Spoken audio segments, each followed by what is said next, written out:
नमस्कार स्टूडेंट्स, आप सभी लोगों का संकल्प एकेडमी में स्वागत है। आज हम लोग कक्षा 10 में प्रश्नावली 3.5 के चौथे सवाल को हल करने जा रहे हैं। आइए देखते हैं कैसे हल करेंगे। देखिए, चौथा का पहला नंबर सवाल दिया है, एक छात्रावास के मासिक व्यय का एक भाग नियत है तथा शेष इस पर निर्भर करता है कि छात्र ने कितने दिन भोजन लिया है। जब एक विद्यार्थी ए जो 20 दिन भोजन करता है तो 1000 रुपया देता है और 26 दिन भोजन करता है तो उसे 1180 रुपये अदा करता है। नियत व्यय और प्रतिदिन का व्यय ज्ञात कीजिए। जैसे इससे पहले आप लोग को एक सवाल लगाया था टैक्सी वाला, मतलब प्रति किलोमीटर भाड़ा और टैक्सी का भाड़ा। ठीक उसी प्रकार इसको भी लगाना है हमको। ध्यान से समझिए, एक छात्रावास में मासिक व्यय का एक भाग नियत है, मतलब छात्रावास में रहना है तो आप लोग को कुछ न कुछ खर्चा देना पड़ता है। ठीक उसी प्रकार उसमें भी देना है और प्रतिदिन भोजन का अतिरिक्त लगेगा। तो इसमें मानेंगे माना नियत व्यय बराबर x रुपया और प्रतिदिन का व्यय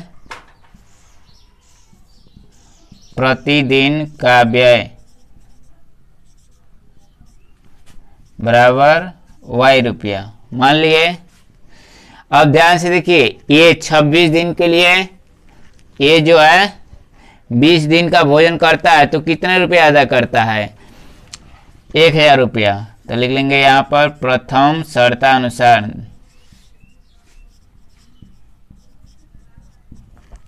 प्रथम शर्तानुसार ध्यान से देखिए, नियत व्यय है तो उतना देना पड़ेगा जितना है, प्लस 20 दिन का भोजन का खर्चा प्लस 20 और एक दिन का भोजन का खर्चा कितना है? y रुपया। तो 20 दिन का भोजन का खर्चा क्या हो जाएगा? 20y बराबर क्या हो गया? 1000। इसको समीकरण नंबर 1 मान लीजिए। इसी प्रकार द्वितीय शर्तानुसार, मतलब दूसरे शर्त के अनुसार, दूसरा शर्त क्या कर रहा है? ध्यान से पढ़िए, जब 20 दिन भोजन करता है 1000 रुपया और 26 दिन भोजन करता है तो कितना अदा किया है? 1180, मतलब 26 दिन का।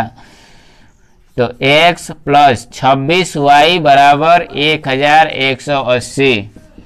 समीकरण नंबर 2 मान लीजिए। अब इसको आप किसी विधि से हल कर सकते हैं। ठीक है, हम विलोपन विधि का प्रयोग करेंगे। लिखेंगे समीकरण 2 में से समीकरण 1 को घटाइए दोनों समीकरण को। x प्लस 26y बराबर 1180, नीचे x प्लस 20y बराबर 1000। घटाना सबको आता है। देखिए, प्लस माइनस माइनस, ठीक है, प्लस है तो माइनस, प्लस है तो माइनस, यहाँ भी कुछ नहीं चिन्ह है तो प्लस है तो माइनस कर लेंगे। अब घटा लीजिए, देखिए plus x minus x cut गया, 26 में से 20 घट गया, 6y बराबर कितना हो जाएगा? 180।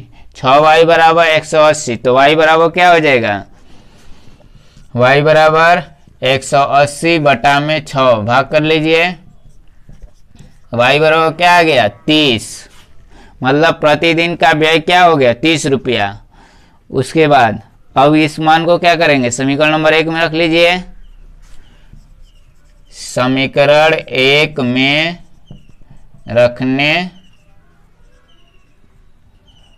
पर समीकरण 1 ध्यान से देखिए, x प्लस 20y बराबर दिया है 1000, x प्लस 20 गुणे y का मान 30 बराबर 1000।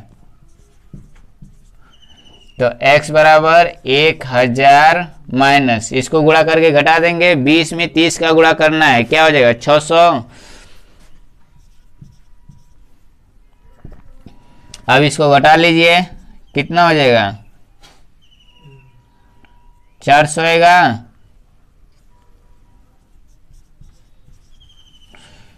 आंसर क्या लिख लेंगे आप लोग? देखिए, x का मान 400 और y का मान 30 रुपया, मतलब नियत व्यय 400।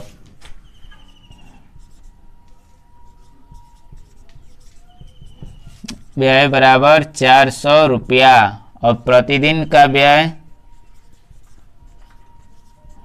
प्रतिदिन का खर्च कितना रुपया लग रहा है? 30 रुपया। ये क्वेश्चन हल हो गया, इसको नोट कीजिए।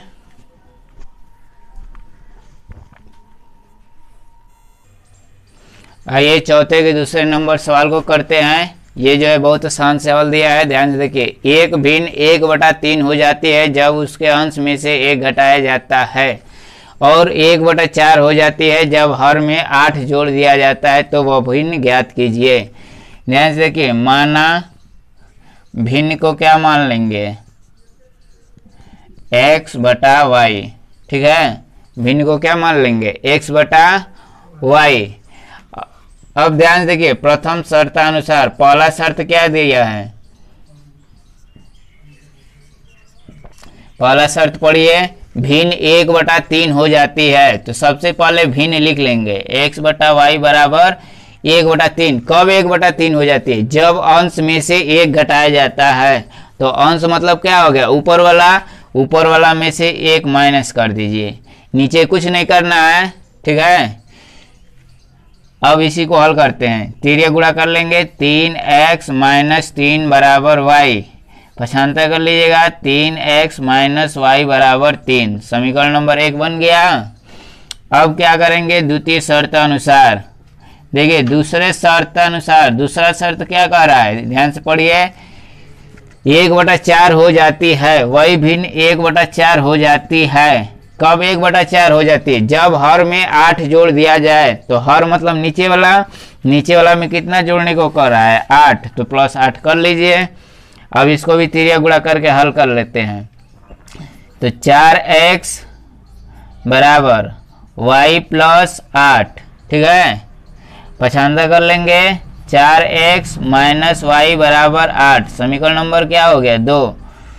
ध्यान देखिए, 3x - y बराबर 3, 4x - y बराबर 8।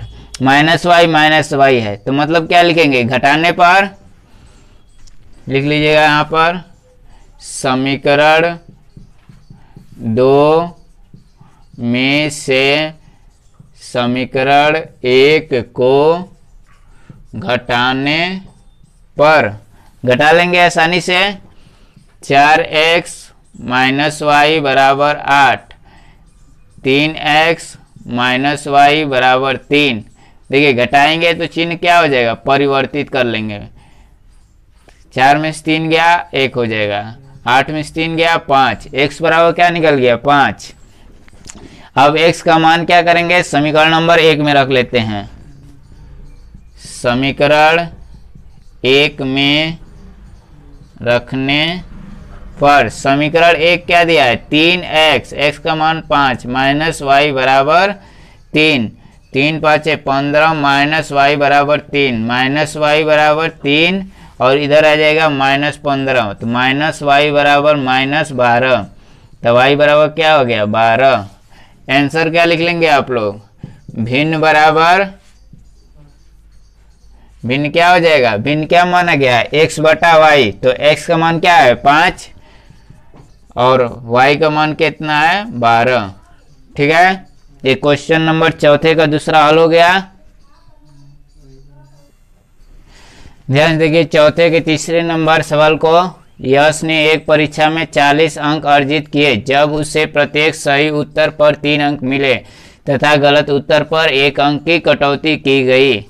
यदि उसे सही उत्तर पर 4 अंक तथा गलत उत्तर पर 2 अंक कटते तो 50 अंक अर्जित करता है। तो परीक्षा में कुल कितने प्रश्न थे, यही ज्ञात करना है हमको। अब ध्यान से देखिए, इसमें प्रश्नों की संख्या नहीं पता है, न ही पता है कि कितने सही किए हैं और कितने गलत किए हैं। यदि हम सही गलत को मान ले तो प्रश्न की संख्या तो पता चल जाएगा। तो इसी आधार पर हम जो है इसी को हल करने जा रहे हैं।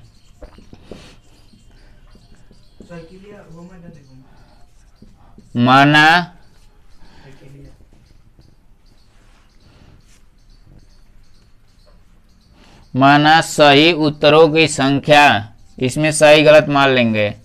माना सही उत्तरों की संख्या, सही को क्या मान लेंगे आप? x मान लीजिए और गलत उत्तरों की संख्या को क्या मान लेंगे, y। तो कुल प्रश्न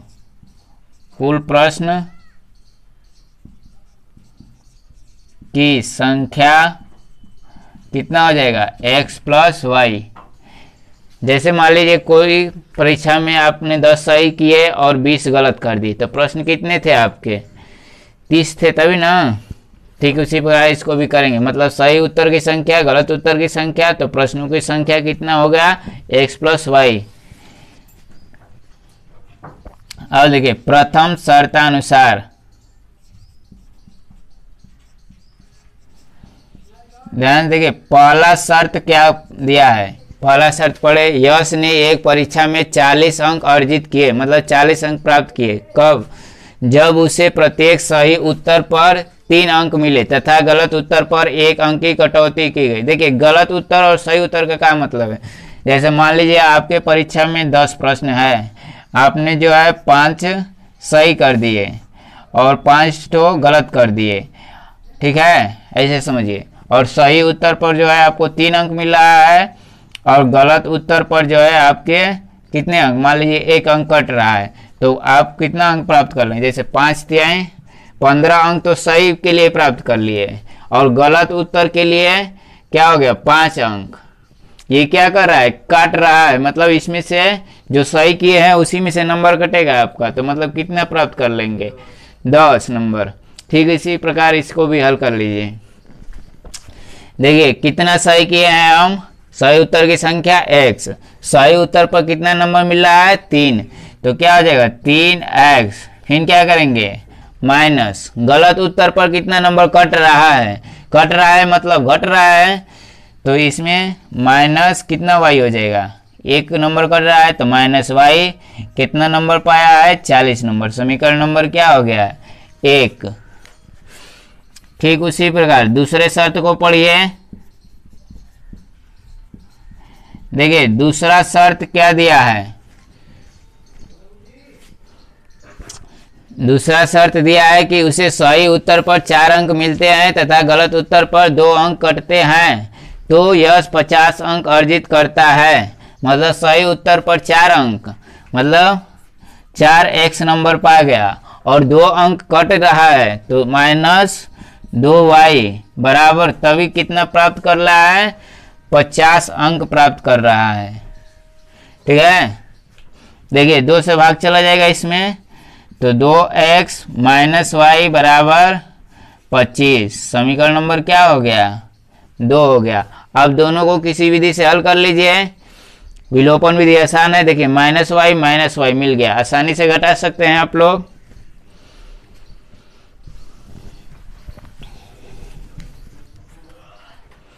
लिखेंगे समीकरण 1 में से समीकरण 2 को घटाने पर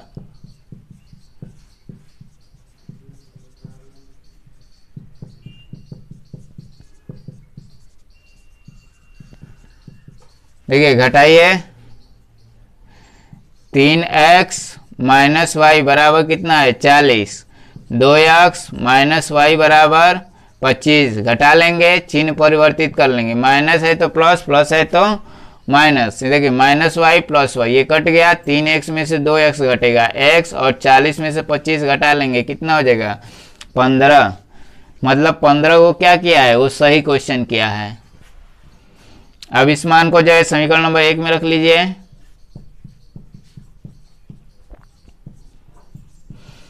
देखिए समीकरण 1, 3 गुणे x, x का मान 15 माइनस वाई बराबर 40, कितना हो जाएगा 15 तिया 45 माइनस वाई बराबर 40, माइनस वाई बराबर 40 माइनस इधर जाएगा 45, माइनस वाई बराबर माइनस 5, तो वाई बराबर क्या हो गया माइनस से क्या हो जाएगा प्लस 5।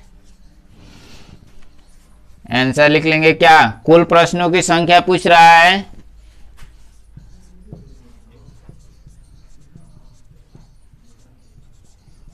तो कुल प्रश्नों की संख्या कितना हो जाएगा, सूत्र क्या माना गया है यहाँ पर x प्लस वाई। अब ध्यान से देखिए x का मान कितना है 15 और y का मान कितना दिया है 5। तो 15 में 5 जोड़ देंगे तो कितना हो जाएगा 30। ठीक है, इसको नोट कीजिए। देखिए 15 में 5 जोड़ेंगे तो क्या हो जाएगा 20 होगा ना, यहाँ 20 कर लीजिएगा। 20 क्या होगा, प्रश्न होगा, इसको नोट कीजिए।